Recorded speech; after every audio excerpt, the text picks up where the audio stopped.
Coketown was a town of red brick, a town of machinery and tall chimneys. It had a black canal and a river that ran purple with ill-smelling dye.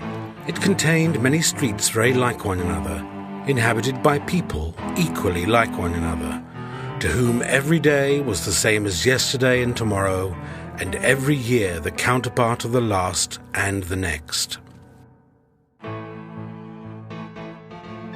Thomas Gradgrind, sir, a man of realities. Now, what I want is facts. Teach these boys and girls nothing but facts.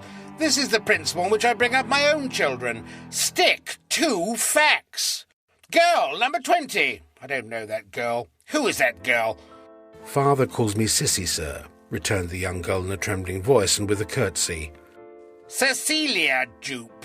Let me see. What is your father? He belongs to the horse riding, if you please, sir. Very well, then. He is a farrier and horsebreaker. Give me your definition of a horse. Sissy Jupe was thrown into the greatest alarm by this demand. Girl number 20, unable to define a horse. Bitzer, your definition of a horse. Quadruped, graminivorous, 40 teeth, namely 24 grinders, 4 eye teeth and 12 incisive. Hoofs hard, but requiring to be shod with iron. Age known by marks in mouth. You are in all things to be regulated and governed by fact. This is the new discovery. This is taste. This is fact. The girl curtsied and sat down. She was very young, and she looked as if she were frightened by the matter-of-fact prospect the world afforded.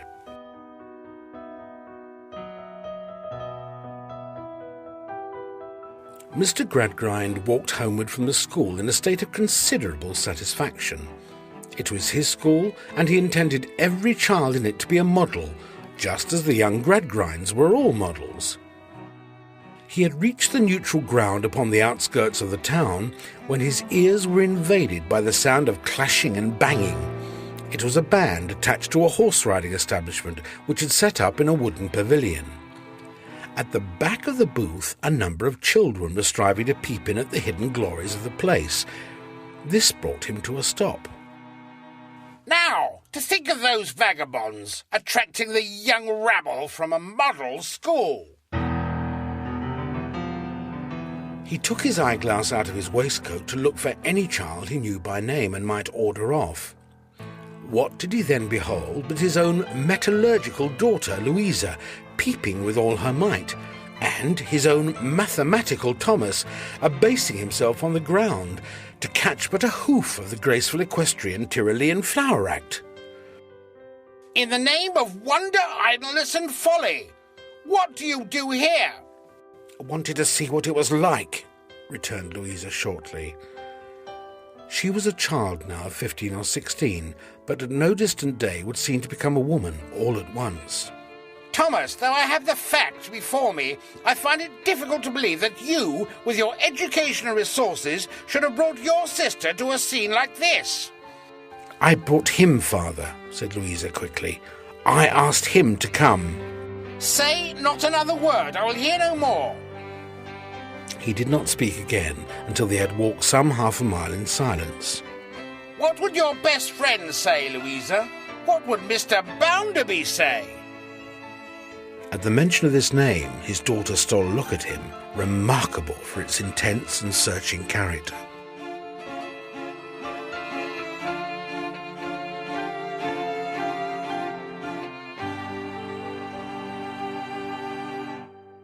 All the way to Stone Lodge, as with grave indignation he led the two delinquents home, he repeated at intervals, What would Mr. Bounderby say?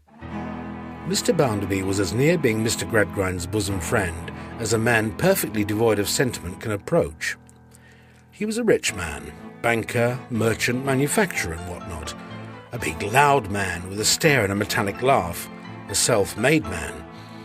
A man who was always proclaiming through a brassy speaking trumpet of a voice of his ignorance and poverty. A man who was the bully of humility. In the formal drawing-room of Stone Lodge, standing on the hearthrug and warming himself before the fire, Mr. Bounderby delivered some observations to Mrs. Gradgrind on the circumstance of its being his birthday. Well, I hadn't a shoe to me foot. As to a stocking, I didn't know such a thing by name. I passed the day in a ditch and the night in a pigsty. That's the way I spent my 10th birthday. Mrs. Gradgrind, a little thin bundle of shawls, hoped it was a dry ditch. No, as wet as a sop, a foot of water in it, said Mr. Bounderby. Mrs. Gradgrind, meekly and weakly, hoped that his mother... My mother bolted, ma'am, said Bounderby. Mrs. Gradgrind, stunned as usual, gave up the conversation, and arriving at this climax, Josiah Bounderby of Coketown stopped, just as his eminently practical friend, still accompanied by the two young culprits, entered the room. Well, blustered Bounderby. What's matter? What is young Thomas in the dumps about? He spoke of young Thomas, but looked at Louisa. We were peeping at the circus, muttered Louisa haughtily without lifting up her eyes, and father caught us. Oh, go and be something illogical directly. Mrs. Gradgrind was not a scientific character and usually dismissed her children with this general injunction. Bounderby, you're always so interested in my young people, well, particularly in Louisa, that I make no apology for saying to you, in what has this vulgar curiosity its rise? Oh, I'll tell you what, in idle imagination, a very bad thing for anyone, but a cursed bad thing for a girl like Louisa. Can, said Mr. Gradgrind, pondering with his hands in his pockets and his cavernous eyes on the fire, can any instructor or servant have suggested anything? Have Louisa or Thomas been reading anything? Now, stop a bit, cried Bounderby, bursting at the very furniture of the room with explosive humility. You have one of those strollers children in the school. Cecilia Jupe by name, said Mr. Gradgrind, with something of a stricken look at his friend. Now I'll tell you what, Gradgrind, said Mr. Bounderby. Turn this girl to the right about, there's an end of it, and do it at once. I have the father's address. Perhaps you would not mind walking to town with me. Not in the least, said Mr. Bounderby, as long as we do it at once.